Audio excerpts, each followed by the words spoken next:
All right, so here we are with part 2, and we're going to start converting the home page. So remember, you probably have something that looks like this, right? So however you got here, whether you imported all of these guys or you did it from scratch or a bit of both, you should have kind of like a home page, a tablet view, and a mobile view, right?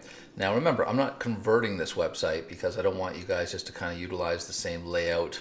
Not everyone does that. Some people are more tempted to, and I don't want to disservice you like that, because again, you want to kind of stretch yourself. So I'm going to be doing, remember, the other one, which is like this. Now, I haven't gone and designed the mobile and the tablet version like you guys should for your Port Hope website, okay?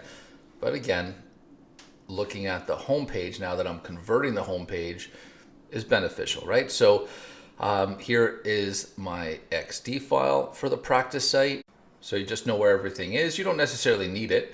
But again, if you're exporting images to bring into your own website, I already did a video on that. Really easy to do. Just grab an image that you like or multiple images. Just really drill down to get the images themselves. Hold shift.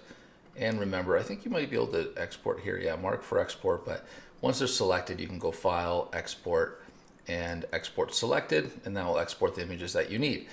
But taking a look at where we are currently in this design is important so you understand where we're at. Now you're going to be starting probably from scratch, right? Doing your framework from the beginning. I didn't want to bore you with 5-6 more videos of me putting it up to this point and developing it, because it's all pure HTML and CSS. There's no grid yet added to this practice site right here. And remember from the overview video, the whole idea is to take it from here, which is where we're currently at, to this guy. And you might be thinking, again, some of you, well, I don't get it. How does this relate to Port Hope Fall Fair when you already started all of this? Remember, you should have HTML and CSS knowledge now that is you're able to insert content and style and position it using just basic HTML and CSS. All right, HTML and CSS. So looking at where you're starting here, I'm going to show you in brackets the index file.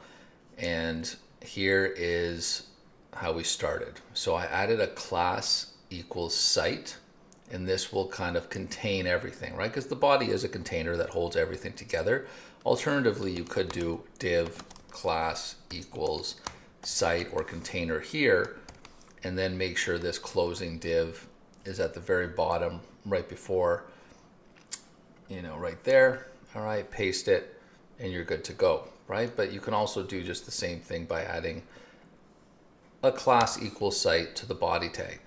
This will contain all the other elements. So now we also have obviously the header, open, closed. We have the featured section.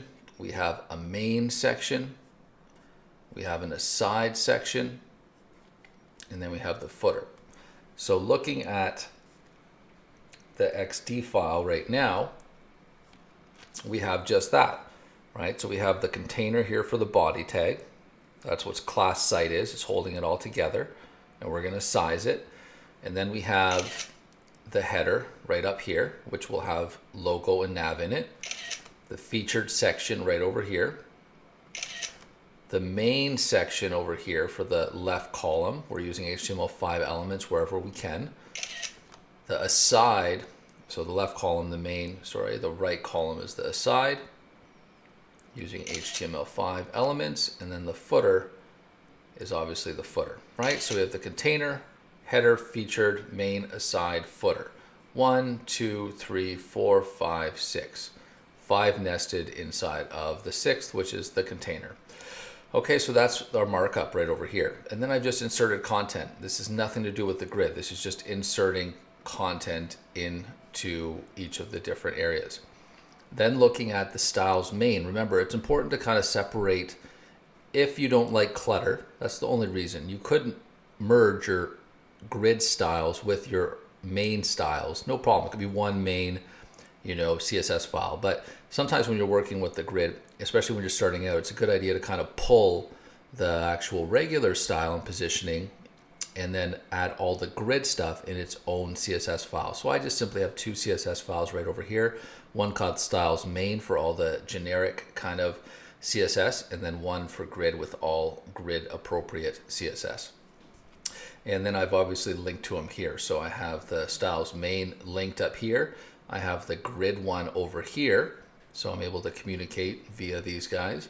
And I have a lightbox because the student did. That's not something you require whatsoever, but you are totally able to add other third-party elements above and beyond my default specs if you feel like it. You want to add animation, you want to add this, you want to add that, you want to add a video, audio, anything like that, you can.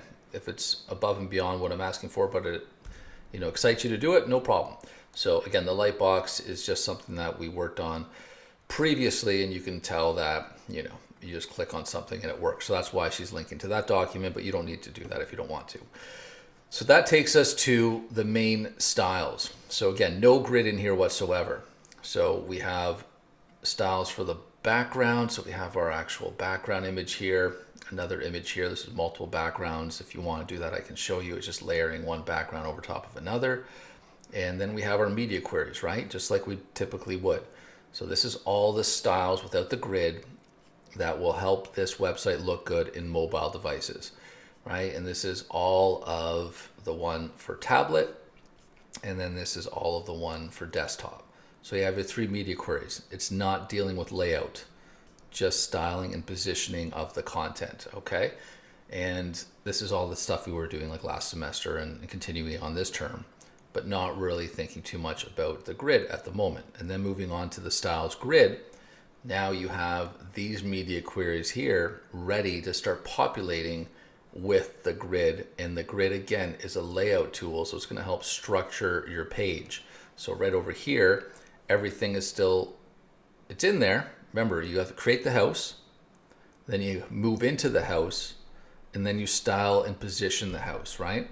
So we have to go back and kind of make sure all the rooms are in the appropriate spot. And when you add the grid to it, it'll end up looking like the finished product, which is this guy right here. And if I turn off some of these, you can see there it is, right? Looks like all of these loose pieces that are not really how they're supposed to be, but all the contents there is now in place and it looks good. And there's a different structure layout for every viewport that you click on, okay? And it flips over and then it flips over again. Little discrepancies and things that are out of place I'll fix during this session.